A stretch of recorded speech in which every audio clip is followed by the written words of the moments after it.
सोने और चांदी के दाम अभी तक रॉकेट बने हुए हैं, लेकिन साल खत्म होते होते सोने और चांदी ने ऐसा गोता लगाया। नमस्कार दोस्तों, स्वागत है आपका हमारे चैनल पर। आज हम बात करने जा रहे हैं सोने और चांदी के भावों की, जो हर किसी के लिए महत्वपूर्ण है, चाहे आप गहने खरीदने की सोच रहे हों या निवेश के लिए। मैं हूं आपका होस्ट और आज हम देखेंगे कि बाजार में क्या चल रहा है, क्यों चल रहा है और आगे क्या हो सकता है। आज की तारीख 5 जनवरी 2026 है और हम लाए हैं ताज़ा अपडेट्स। तो चलिए शुरू करते हैं बिना देर किए। सबसे पहले, आज भारत में सोने के भाव क्या हैं? ध्यान रखिए, ये भाव प्रमुख शहरों जैसे दिल्ली, मुंबई, चेन्नई और कोलकाता में लगभग एक जैसे हैं। हालांकि लोकल टैक्स और मेकिंग चार्जेस से थोड़ा फर्क पड़ सकता है। 24 कैरेट सोने का भाव आज प्रति 10 ग्राम लगभग 1,36,210 रुपये है।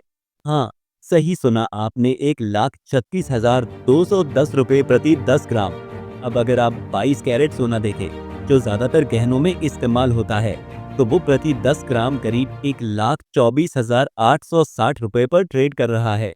और 18 कैरेट सोना, जो थोड़ा कम प्योर होता है लेकिन अफोर्डेबल है, उसका रेट प्रति 10 ग्राम लगभग 1,02,158 रुपये के आसपास है।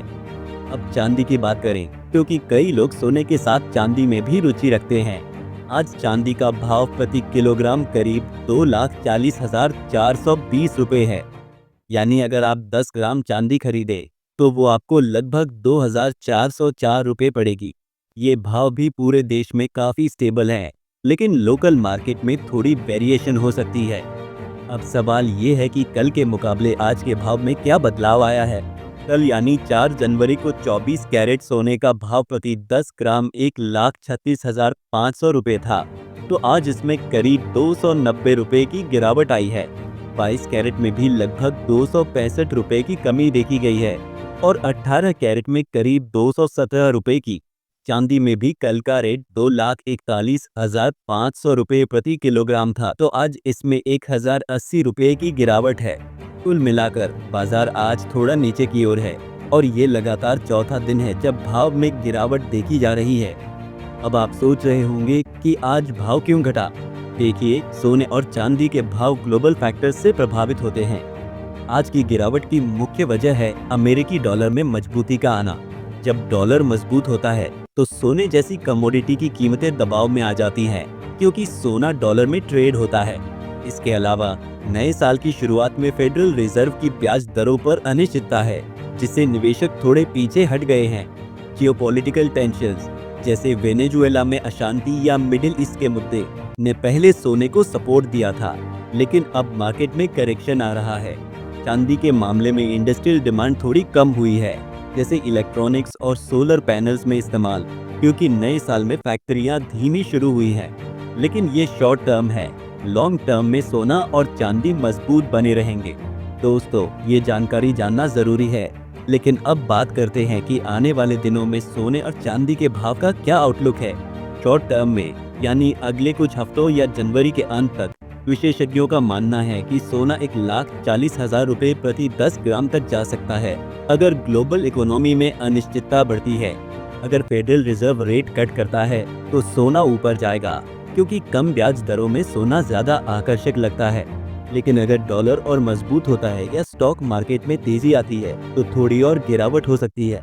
पूरे 2026 में सोने के भाव 1.5 से 1.75 लाख प्रति 10 ग्राम तक पहुंचने की उम्मीद है, क्योंकि सेंट्रल बैंक खरीदारी जारी रखेंगे और इन्फ्लेशन प्रोटेक्शन की जरूरत बनी रहेगी।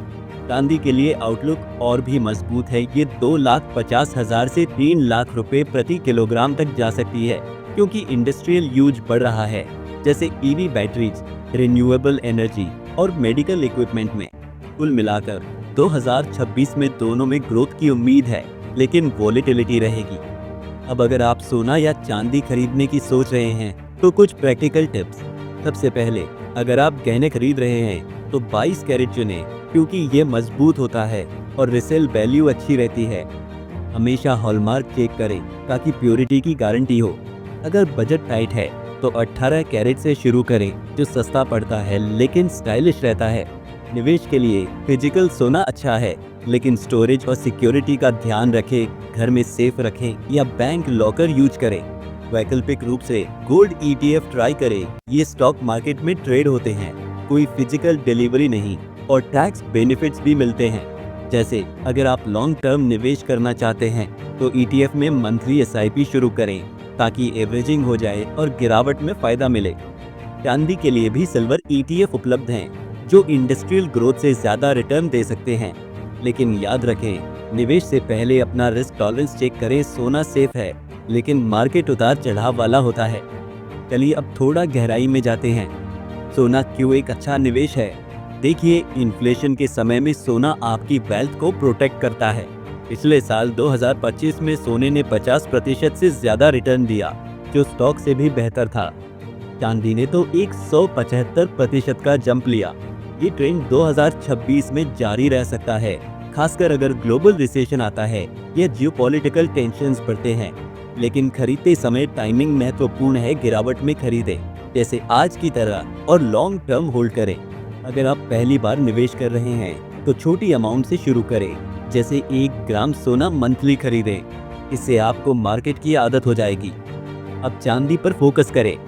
चांदी न सिर्फ ज्वेलरी में यूज होती है बल्कि इंडस्ट्री में भी। 2026 में सोलर एनर्जी, इलेक्ट्रिक व्हीकल्स और 5G टेक्नोलॉजी की डिमांड बढ़ने से चांदी के भाव में उछाल आ सकता है। अगर आप पोर्टफोलियो डाइवर्सिफाई करना चाहते हैं तो 10 से 20% चांदी ऐड करें। लेकिन सावधानी, चांदी सोने से ज्यादा वोलेटाइल है तो शॉर्ट टर्म ट्रेडर्स के लिए रिस्की हो सकती है। अगर आप ट्रेडिंग कर रहे हैं तो MCX फ्यूचर्स देखें, लेकिन एक्सपर्ट एडवाइस लें। दोस्तों, ये सब जानकर आप सोच रहे होंगे कि क्या अब खरीदने का सही समय है?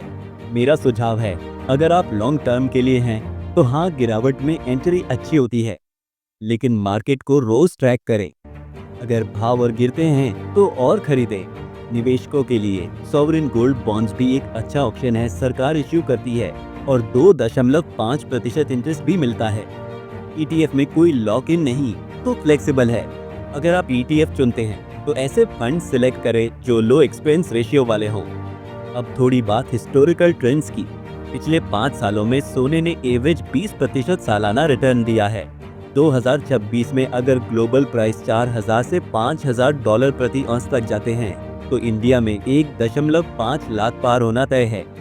चांदी ने भी मजबूत परफॉर्मेंस दिखाई है और इंडस्ट्रियल डिमांड से ये 3 लाख तक जा सकती है। लेकिन याद रखें, पास्ट परफॉर्मेंस फ्यूचर की गारंटी नहीं, हमेशा रिसर्च करें। अंत में दोस्तों, सोना और चांदी सिर्फ मेटल नहीं बल्कि आपकी फाइनेंशियल सिक्योरिटी का हिस्सा है।